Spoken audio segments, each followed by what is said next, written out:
Las formas y mecanismos de participación ciudadana reflejan el grado de disposición política de los gobernantes para la práctica democrática. Son palabras textuales de la arquitecta y urbanista brasileña María Caldas, que es la invitada al nuevo programa sobre participación pública de nuestros profesores favoritos, Marta Lora Tamayo Balbé, catedrática de Derecho Administrativo, y Antonio López Peláez, catedrático de Trabajo Social y Servicios Sociales de la UNED. Participación ciudadana y planificación urbana, el caso de Brasil, es el título de este programa, que versará sobre un país cuya legislación contempla la participación pública como obligatoria, pero poco efectiva entre los ciudadanos que viven en situación de precariedad económica, pues están completamente excluidos de estas prácticas. Este y otros temas de interés se tratarán en este espacio que conduce Marta. Buenos días, buenas tardes o buenas noches, dependiendo de cuándo vayan a escuchar este nuevo programa del radio de la serie Miradas sobre la participación pública del Participatory Group, que es el convenio, el acuerdo que tenemos entre el Ayuntamiento de Madrid y la UNED para crear una comunidad de prácticas en el ámbito de la participación pública. Están conmigo María Caldas. Hola María, ¿qué tal? Hola, ¿Cómo estás? Marta, buenos días, buenas tardes o buenas noches. Eso es. Y como siempre, Antonio López Peláez, catedrático de Trabajo Social. ¿Qué tal, Antonio? Pues muy contento, la verdad. Muy contento y te veo muy entonada con las gafas, con el color de la sala. Muchas gracias, muchas gracias. Bueno, pues tenemos con nosotros hoy a una invitada muy, muy especial, que ha venido, además, está presente en el estudio, que normalmente nos cuesta mucho traer a la gente a los estudios de la UNED. Hoy está presente con nosotros porque ha venido invitada a hacer una investigación. María Caldas es arquitecta, es urbanista, es en la actualidad consultora del Instituto Lincoln de Políticas de Suelo, pero también tiene una larguísima trayectoria política, ¿no? De servicio público, ¿no? Más que política, yo me gusta más decirlo que de servicio público y de servicio a la comunidad, en la Secretaría de Política Urbana de Belo Horizonte, pero también ha sido directora de infraestructura, y fíjense qué nombre más bonito, que te va a gustar mucho, Antonio, de infraestructura social y urbana del Gobierno Federal de Brasil. Así que es todo un lujo contar con ella y hablar sobre participación pública, que es lo que nos mueve, lo que nos conmueve y lo que nos interesa en este ámbito. Bueno, pues vamos a hacerte unas cuantas preguntas, luego disculpad, aunque no disculpéis porque María habla fenomenal castellano, pero se ha preparado estupendamente la entrevista y de todas formas seguro que hay algunas palabras que serán en portuñol, pero que todos entendemos y que además con su acento exótico y dulce son maravillosas. Así que nada, ¿qué queremos, María? Bueno, pues que nos cuentes en primer lugar la pregunta del millón, ¿no? Porque es algo muy obvio, pero siempre hay que empezar por el principio, ¿no? ¿Y qué es la participación ciudadana? Y sobre todo, ¿por qué crees que es importante la planificación en la gestión de una ciudad? Muchas gracias por essa invitação, antes de tudo. É realmente um prazer estar aqui falando de um tema tão importante para nossa cidade.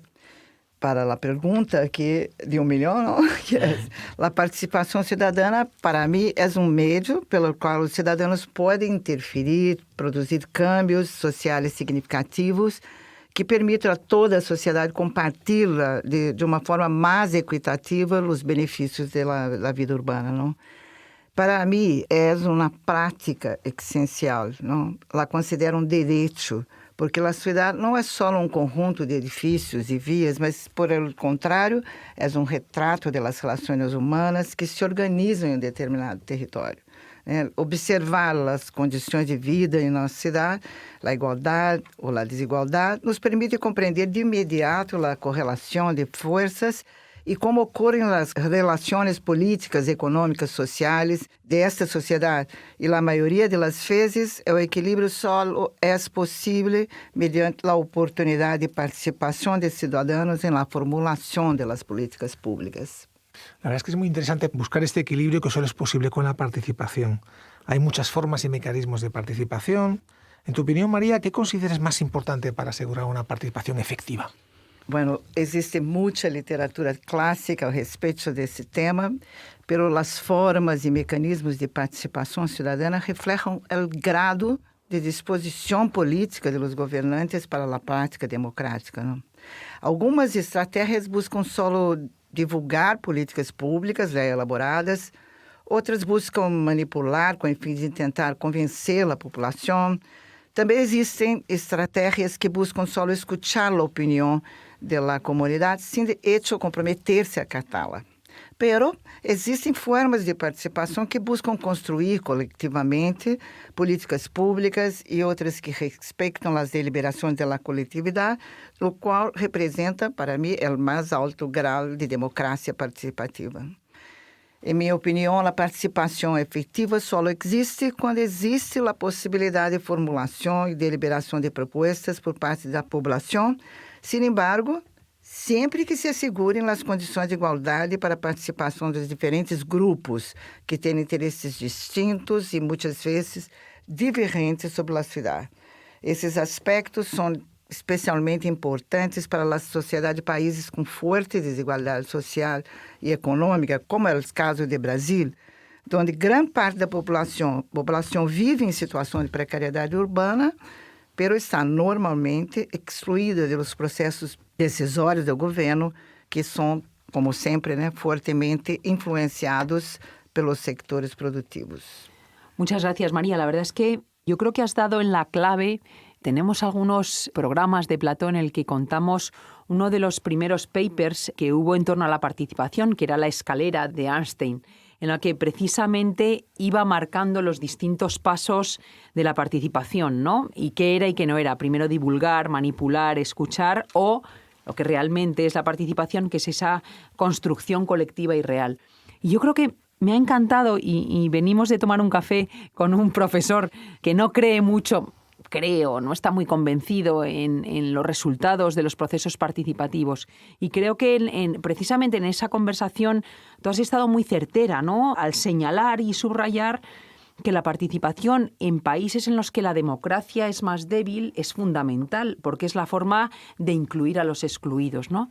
Y yo creo que en ese sentido Brasil es el gran ejemplo, ¿no? Tiene experiencias muy relevantes de participación ciudadana.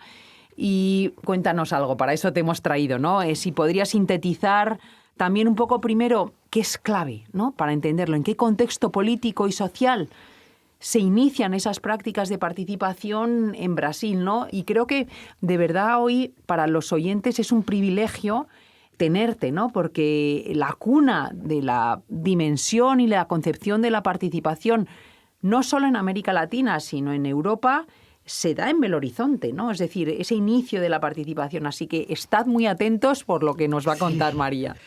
Sim, bom, as cidades brasileiras, elas experimentaram um processo de urbanização relacionado com a urbanização do país, não? Muito súbito, e se expandiram de maneira desordenada por ausência de versões públicas e oferta de vivenda para os trabalhadores que migraram à cidade. Por lo tanto, sempre houve uma importante tensão social no âmbito das políticas urbanas, em país em geral, não? Entre os anos de 1964 e 1985, portanto, durante 21 anos, vivimos uma ditadura militar que, entre muitas outras coisas, concentrou no governo nacional o poder e as decisões sobre as políticas urbanas.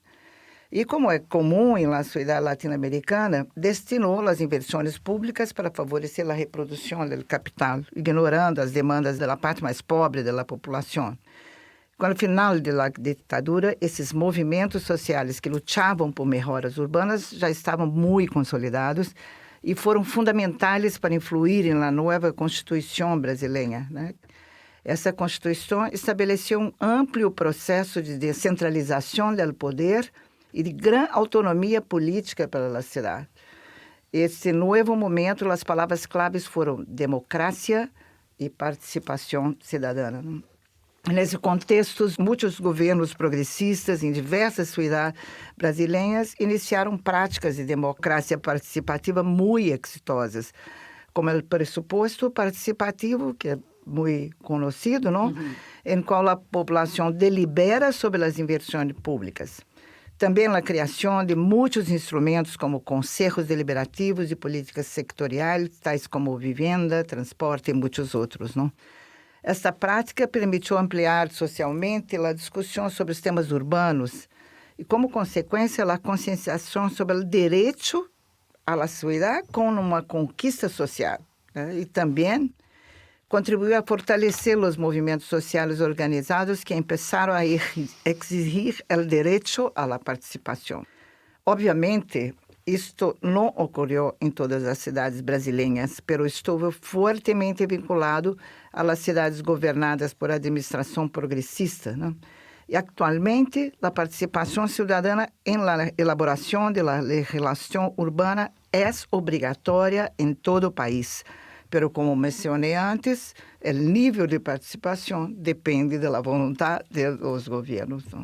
Muy bien, y fíjate, claro, después de esta experiencia que habéis tenido, estaba aquí yo un poco pensando en Brasil, ¿no? Pensando en esa evolución, en ese drama en parte de muchos países que son países ricos llenos de gente pobre, ¿no? Con dificultades no solamente económicas, sino de participación, de integración. Cuando hablas de la planificación y la participación y su importancia en la planificación de la ciudad, ¿qué tipo de resultados se pueden esperar después de tu experiencia de todos estos años en ese campo y viniendo de un país como Brasil tan avanzado? Se realmente é processo legítimo de participação, se podem esperar resultados impressionantes, como o que vimos na Constituição brasileira, não? Movimento social influindo na Constituição brasileira, não? Vou citar também a experiência de Belo Horizonte, que é a capital do estado de Minas Gerais, uma cidade com cerca de 2,5 milhões de habitantes, né? E foi governada durante 16 anos consecutivos por administrações progressistas que fizeram muitas inovações no campo de democracia participativa. Entre elas, instituiu um sistema de gestão urbana participativo, através do qual a população discute e delibera sobre o conteúdo do plano maestro e a legislação urbanística. Isso ocorre em âmbito de uma conferência de política urbana, evento que tem uma duração entre 9 a 12 meses, congrega mais de 6.000 pessoas e que permite, depois de um largo processo de divulgação de informação técnica, capacitação dos participantes, discussão, deliberar por meio de voto as propostas que deverão formar parte da legislação. Para esse processo são elegidos ou indicados em igual quantidade, isso é importante, em igual quantidade, delegados que representam ao setor empresarial, ao setor técnico e ao setor popular. Segmentos que muitas vezes têm posições totalmente divergentes sobre a cidade. A partir daí, o governo elabora um projeto de lei que deve ajustar-se plenamente às deliberações da conferência, que é seguido de cerca por el Poder Judicial. Por supuesto, durante seu exame na Câmara de Conselheiros, esses se veem a menudo pressionados por diversos sectores interessados, mas também nesse momento, quando os participantes da conferência que han hecho suyos os debates se mobilizam e exercem forte pressão popular, actuando como um contrapeso aos processos tradicionais, né? Esse sistema continua vigente desde há cerca de 25 anos e ha generado uma maior madurez política na sociedade sobre os temas urbanos e é impensável realizar modificações ou tentar realizar modificações consistentes na legislação sin um amplo proceso de discussão com a sociedade. La verdad es que es interesantísimo. Y luego esa creación de un sistema de gestión urbana participativo desde el origen, ¿no? Y que, bueno, yo creo que esto da para más de un programa de radio e incluso un taller de expertos que yo creo que tenemos que hacer para este tema, ¿no? Porque también, bueno, esto lo hemos comentado mucho, ¿no? Como en Europa todavía la participación es algo sofisticado, ¿no? Es decir, es un plus y no está en el origen de los procesos, ¿no? Y esto es... Creo que es una de las lecciones que tenemos que aprender para contextualizar y descontextualizar todo este tipo de prácticas. ¿Y qué crees tú, María, que es necesario en todos estos sistemas que nos has descrito, en el que también es impresionante el número, ¿no? Las cifras. O sea, que para ti son muy normales, pero para nosotros, de repente, 6.000. O sea, esos números te hacen levantarte de la silla, ¿no? Entonces, ¿qué crees que es, no sé si lo más necesario, pero al menos mínimamente necesario para garantizar una buena práctica de participación? Bom, em minha opinião, o primeiro suposto é a existência da vontade política, claro. Voluntad política. Pero, aclarando que em comunidades que já têm uma prática muito consolidada, a mobilização social pode ocorrer de forma autônoma, sem a tutela do poder público, não? Isto ocorreu em Belo Horizonte durante a gestão de governos mais de direita que sucederam nesse período, não? Conservadores, pouco afectos a esses processos democráticos, demonstrando alto nível de empoderamento e consciência social sobre o direito da sociedade para discutir o destino da sociedade, o qual é extremamente desejável, não? Creio que é a situação mais desejável possível, né? A autonomia das organizações sociais. Para que exista a participação, também creio que é necessário que haja transparência e confiança em los governantes, não? E que as decisões sejam respeitadas, ou, se não é possível, que as razões sejam explicadas em processo de troca, não? Também é muito importante considerar o processo. Este é ponto que sempre me gusta destacar e que conversávamos no café, não? Sim. A metodologia adotada para as discussões, pero às vezes uma boa intenção pode resultar em fracasso se não existem as condições adequadas para permitir debate qualificado e equilibrado, não? Por isso, ter número equivalente de representantes de setores distintos, pequenos detalhes que cambiam tudo, não? E nesse sentido é fundamental também que haja processos de capacitação, não? Para igualar as condições dos participantes no debate, já que involucram temas muito técnicos, né? E por último, se agotar o tema que é muito amplo, não? Diria que é preciso muita inversão para viabilizar uma prática verdadeira de democracia participativa. Os processos participativos requerem disponibilidade de tempo de los técnicos governamentais para sua preparação, definição de metodologia, produção de documentos em linguagem acessível, trabalho fora de horário. As reuniões devem celebrar-se pelas tardes ou nos fins de semana para que os trabalhadores possam participar, não? Da mesma forma, para a população que participa, o processo requer a disponibilidade de tempo, não? Para o esforço de capacitação, de aprendizagem e as reuniões deliberativas. Sem dúvida, é desafio que requer determinação política e competência técnica, mas estou convencida que este é o melhor, se não é o único meio para hacer las sociedades más justas y más igualitarias. La verdad es que es muy interesante. Es una suerte estar aquí, ¿no? Es una suerte estar aquí con vosotras y con María, ¿no? Porque, claro, cuando uno piensa en la participación, piensa en estos procesos técnicos complejos, tiende uno siempre a centrarse en la figura del experto y a olvidarse de la población. Y la población sin cualificación tiene que participar. Todo este proceso de generar competencias, de cualificar a la población, de ampliar la participación, de ampliar el espacio y la experiencia de la ciudadanía a los propios ciudadanos en sociedades, además, muy desiguales, ¿no? Sociedades muy polarizadas, ¿no? Es muy importante, ¿no? Porque a veces una de las características del proceso brasileño ha sido que ha incluido dentro de este proceso a personas que de otra forma, sin cualificación técnica, profesional, pues serían simplemente objetos de decisiones de un tercero.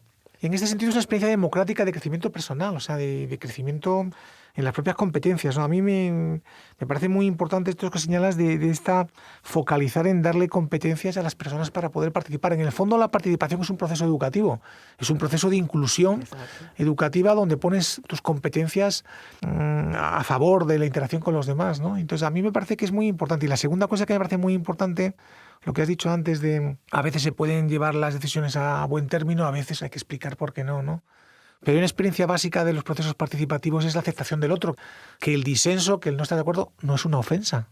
que podemos llegar a acuerdos razonables o a desacuerdos sostenibles en el tiempo también razonables, ¿no? Y todo esto amplía el espacio en una situación tan convulsa como la que vivimos ahora. O sea que muchísimas gracias por estar con nosotros y ya sabéis, todos los de la UNED, que aquí de día, de noche y a media tarde, la UNED siempre está con vosotros. Muchas gracias, muchísimas gracias, María. Ha sido un lujo y un privilegio estar contigo en este programa de radio y habrá más.